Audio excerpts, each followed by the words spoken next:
I'm not one to go around telling what happens to me on the road, but this thing I lived through, man, I just can't get it out of my head. And trust me, I've seen some weird stuff in my years behind the wheel, but nothing like this. At first, I thought it was just another hitchhiker like so many others. But what came next? That was something else. Something I still find hard to believe. And that's why I'm telling it. My name is Julian Medina. I'm 54 years old and have been driving these roads of God for nearly 35 years. My home is an old but reliable red trailer truck that's taken me all across Mexico, since the days of the fax machine. That afternoon, I was coming down from San Luis Potosí toward Matehuala. No rush, but with the duty of delivering a load of mechanical parts. Everything was calm. Too calm, I'd say. The heat was brutal, the kind that cooks your back from the inside, even with the AC blasting. And me, well, I was half lost in thought, thinking about life and everything. That's when I saw her. She was standing alone by the side of the road, just before an unmarked curve. The first thing that crossed my mind was, that's not normal. She had a small suitcase at her feet and a worn-out backpack that looked just as tired as she did. She was a dark-skinned girl, with loose curly hair, a blouse tied just under her chest, and a tight denim skirt that showed off legs marked by sun and dust. She didn't look like the kind of girl you'd usually find hitchhiking around there, especially not dressed like that. I braked on instinct, honestly. I don't know if it was her face, her expression, or just that something you can't explain. She looked at me with a look of relief that totally disarmed me. "Are you heading north?" she asked. And that's where it all started. I don't know what came over me. Maybe I was just tired, or maybe I just felt like talking to someone. I told her yes, to hop in, just not to ask weird questions, and that I don't like trouble. She gave a soft laugh, the kind of laugh you can tell doesn't happen often. Got in silently, placed her backpack on her lap, and stared straight ahead like she didn't even exist. In the rearview mirror, I could see her hugging her arms like she was cold, even though the sun was scorching outside. We didn't talk much those first few miles. She only told me her name was Daniela, that she came from around there, and that she needed to get further. No specific place, no family, nothing. That already seemed off, but I kept my doubts to myself. About an hour passed, and we were crossing a really isolated stretch of road, the kind where you barely get radio signal. I offered her a soda I had in the cooler, and she grabbed it with both hands like it was the coldest thing she'd touched in years. That's when I realized she was sweating. Not from heat, though. It was that cold sweat, the kind you get when you're carrying something heavy inside. She told me she was going to see an aunt who had some problems at home, but when I asked what town her aunt lived in, she hesitated too long. Then she made up a name, one that doesn't even exist. I knew because I've gotten lost on every one of those roads. Right then, man, I knew something didn't add up. But hey, I'm a seasoned driver. You see all kinds on the road. Some just want to get somewhere. Others carry problems even they don't understand. But there was something about her, something that didn't sit right with me. Every time a car passed by, she'd turn her head quickly to see who it was, like someone was after her. And it wasn't just a casual look. It was fear, those eyes that have already seen some horrible things. It wasn't a normal look. It was fear, the kind you see in eyes that have already witnessed terrible things. I didn't say anything, just took note, but I did start driving more carefully, just in case. I changed the radio frequency and sent a short message to some buddies up north to see if anyone was nearby. Better safe than sorry. I've had surprises before. We stopped for a bit at a small roadside store, one of those that sells gorditas and reheated coffee. She didn't want to get out, but I insisted that she stretch her legs. In the end, she did, but she didn't let go of her backpack for even a second. She sat far from me, staring off into nothing. That's when I saw an old car pass slowly down the road, like it was looking for something, or someone. It didn't stop, but I noticed how Daniela's face turned pale. She pressed her lips together and hunched down, like trying to disappear. At that point, I had no doubt. That girl was caught up in something, and me? I was already in the middle of it, whether I liked it or not. We got back into the truck without saying much. This time, she sat closer to the door, like she was ready to jump if anything happened. I started the engine and turned the radio volume down, Now the silence said more than any song. I felt like telling her to just be honest and tell me everything, no sugarcoating. But something told me if I pushed, she'd close off even more. So I just said, "Look, girl, if you're in trouble, tell me now. I don't like being used or getting pulled into shady stuff. I'm a trucker, not a cop, but I'm no fool either." She stayed still, didn't even look at me, just muttered, "I didn't want this." We kept driving, and on one curve, just as the sun was going down, I saw another car pulled over, exactly like the one from before. Two guys were leaning on the hood, smoking. They didn't look at me, but I sure looked at them. My hands were sweating, and that doesn't happen easily. That's when I knew for sure they were hunting us. She noticed too, lowered her head and whispered, "That's my brother, and the other two." I froze inside. I wanted to stop and tell her to get out right there, but something told me she wasn't the problem. She was a victim in all this. So I took a deep breath and kept going, but now it wasn't the same route. From that moment on, I started thinking about how to flip the script. I didn't ask her anything else. I didn't need to. Her silence spoke for her. But I started to change the plan in my head. I took a detour onto an old road, one we used years ago before they fixed the main highway. I knew it wasn't heavily traveled, and I'd have a better chance to think there. She noticed the detour and looked at me straight in the eye for the first time. "Where are we going?" she asked, her voice trembling. I told her the truth. "To a place where no one will find us for now." She didn't respond, just swallowed hard and looked back out the window. I noticed her hands were shaking. About 20 minutes later, we stopped at an old, half-abandoned station, but it had radio signal. I sent a message to a friend who was near Matawala. Asked him to back me up if things got ugly. I gave him the model of the car that was tailing us. He just replied, "Hang in there. I'm on my way." Meanwhile, I gave Daniela some water and sat down in front of her. No more games. "So what was the plan?" I asked. She lowered her gaze, took a deep breath, and let it out. "To stop you on the bridge, distract you, and then they'd take your cargo." I was supposed to cry, ask for help. That's it. I was speechless. Not because I was surprised, but because it hurt to see her like that. So broken, so used. I just nodded. Didn't yell. Didn't insult her. What for? Honestly, I couldn't even feel angry, just sadness. How many girls must be out there like her, knee-deep in things they never asked for? But what I did do was go back to the truck with a different idea in mind. If they wanted me, they were going to pay for it. Not out of bravery, man, but because I'm tired of seeing how the same people always lose. I got back in the cab and called an old cop I knew from an accident years ago. One who still owed me a few favors. I gave him the route, a description of the girl, everything. He said, "Keep moving. I'll make the calls."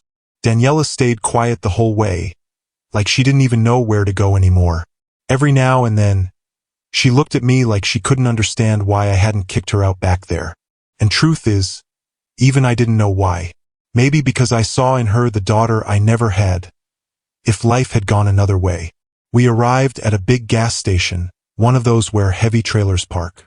I pulled in like it was just another stop, went into the store, ordered a coffee, and stood by the window. 10 minutes later, there they were, those same two bastards from the car, looking around, slowly circling the trucks. They didn't know they were already being watched. I played dumb, walked slowly back to my truck, coffee cup in hand, face like a man just minding his own. I climbed back in, started the engine, and acted like I was just going to leave. But instead of taking the main road, I took the service lane, circling around the station where a patrol car was already waiting. No lights, no sirens, just silence and alert eyes. I gave them the signal we'd agreed on. Daniela didn't say anything from her seat, but I saw her eyes fill with tears, like she knew there was no turning back now. And that's exactly how it was. At the next curve, where the road narrows, the car behind us tried to get close. They wanted to make me stop, for sure. But by the time they realized what was happening, they were already surrounded. 2 more units appeared out of nowhere, and in a flash they had them cornered. I pulled over to the side, my heart pounding, and watched the whole thing through the rearview mirror. No shots were fired, thank God. But there were shouts, handcuffs, and long faces. Daniela got out on her own, walked up to one of the officers, and whispered something in his ear. Then she turned and gave me a look. The kind of look you never forget, not even from far away. There weren't many words between us after that. She went with the officers without a fight, as if she had finally let go of a burden she'd been carrying for years. Before getting into the patrol car, she came back to where I was, pulled a crumpled piece of paper from her backpack, full of arrows, names, addresses. This was what I had to follow exactly, she said quietly. Then she tore it up into little pieces, one by one, like she was freeing herself from it. I didn't say anything, just looked at her. What could I say? Sometimes, silence weighs less than words. I got back on the road with my head all messed up. It was already night, and the dashboard glowed with that soft reddish light that makes you think too much. I drove in silence, just the hum of the engine and my thoughts echoing inside. I don't know if what I did was right. Maybe it was, maybe not. But something in me told me that girl wasn't bad, just tangled in something she never asked for. And in this life, you see so much that you learn to recognize the look of someone who's just looking for a way out. That was the look I saw in her. I drove for another couple of hours, hands tight on the wheel, heart heavy. On the PX, some of the guys started talking about what had happened. They said some guys had been caught on Highway 57, they were trying to rob a trucker, had even brought a girl with them to trick him. I listened without saying a word, just nodded along. Alone in my cab, no one knew the trucker was me. And that's when it hit me. Sometimes you go through things that no one would believe, even if you told them.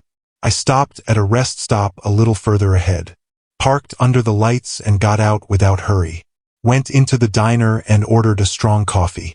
Sat at a table in the back, watching people come and go, laughing, eating, living like nothing ever happened. And I thought of her, Daniela. Where was she now? Was she okay? Would she get out of that hole?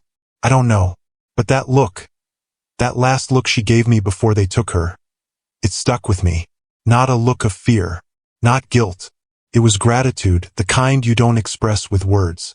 I stayed there a good while, turning the cup in my hands, watching the steam dissolve into the air. Thought about so many things I wouldn't even know where to begin. Thought about the daughter I never had, the times life knocked me down and I had to get up alone, and how, without meaning to, I became the twist in someone else's story. Not because I was a hero or brave, but because I know what it's like to feel alone and trapped. And when you see that in someone else's eyes, you just can't look away. Before heading back to the truck, I stopped by the store and bought a little pack of cookies. Wasn't even hungry, but my body wanted something sweet, something to remind me that the world still has good things. I climbed in, started the engine, and spoke to the truck like I always do. Let's go, old man. There's still road ahead. And off I went again, under the stars, with the radio low and my heart just a little lighter. Maybe I'll never hear from her again. But that night I understood something. The real dangers on the road don't always carry guns. Sometimes they come dressed in sadness. I passed through several towns that night without stopping. Just the truck's lights cutting through the dark, and my thoughts floating through the curves. I saw a few roadside crosses, the kind we truckers know well, where someone didn't make it home. I crossed myself without thinking. You don't forget those things. In this job, you learn to read the signs, not just the traffic ones, but the ones life throws at you. And that afternoon, with that girl, I felt like fate was trying to tell me something, even if I didn't quite understand what. A little later, the phone signal came back. I had a message from the buddy who helped me. Everything went well with the cops. The girl is going to cooperate. You did good. I smiled to myself, not out of pride, but relief. I didn't win any award, didn't make the news, but someone, at least for today, was saved from something worse. And believe me, that's worth more than any bonus. I took a deep breath and kept going. The hum of the engine started to lull me, like the truck knew it could finally let my chest loosen up. Later, I stopped at a small gas station, one of those from the early 1900s that barely has lights, and the coffee tastes like sock water. I got out, stretched my back, and looked up at the sky. It was clear, full of stars, and in that deep, damn silence, It all felt like a dream. But it wasn't. It was real. My hands trembled a bit. Not from fear, but from the weight. Because when you're at the wheel of something more than just a truck, when, without meaning to, you're carrying someone else's life, that's not something you forget easily. I went back to the cab and leaned my head against the window for a while. I couldn't sleep, just sat there breathing slowly, listening to the crickets outside and the ticking of the dashboard clock. I thought about Daniela, her brother, those other guys, and how one simple decision, stopping for someone on the side of the road, could change everything. And I thought about myself, too, about how many times I've gone through life alone, without anyone stopping for me. Maybe that's why I didn't leave her, because in a way, helping her was like helping myself too. With the engine off, I stared at the dashboard lights, one by one, like each told its own story. Sometimes I think this truck knows more about me than anyone else. It's been my home, my shelter, my witness. And that night, it felt more like a companion than ever, because there are things you can't tell just anyone. Things that only make sense up here, with the wheel in your hands and the world slipping by outside the window. This story, maybe I'll never tell it to anyone else, but I'll carry it inside me forever. When I finally closed my eyes, I felt a strange peace. Not because everything was fixed, because life doesn't just fix itself like that, but because, for once, I felt like I did the right thing. I didn't make extra money. I didn't arrive faster. It wasn't an easy night, but I was useful. And in a world that feels colder every day, that's worth gold. I fell asleep with a single image in my mind. Her eyes when she said goodbye. They didn't say thank you. They said something deeper, like in the middle of everything, I had been the one good way out she had left. The next day, I went on like nothing happened. Delivered the cargo, signed the papers. No one knew what had gone down the night before. To everyone else, I was just another trucker doing his job. But I knew better. In this life, you run into moments that mark you without warning. And this was one of them. I don't know if she's okay today. Don't know if she got out of the mess, if she rebuilt her life, or if she fell again. But I want to believe that, at least that night, we gave her something different. Pause in the fall. And here I am, telling it because it's too heavy to keep inside. Because maybe, out there, someone has lived something similar, and needs to hear that they're not crazy, that they're not alone. Because on this shadow-filled road, there's still room for the small acts that save. And if you ever see someone standing by the side of the road, with a tired look and an old backpack, look closely. Sometimes they're not asking for a ride. Sometimes, they're just hoping that, for once, someone won't judge them. Dear friends, thank you for watching this story all the way to the end.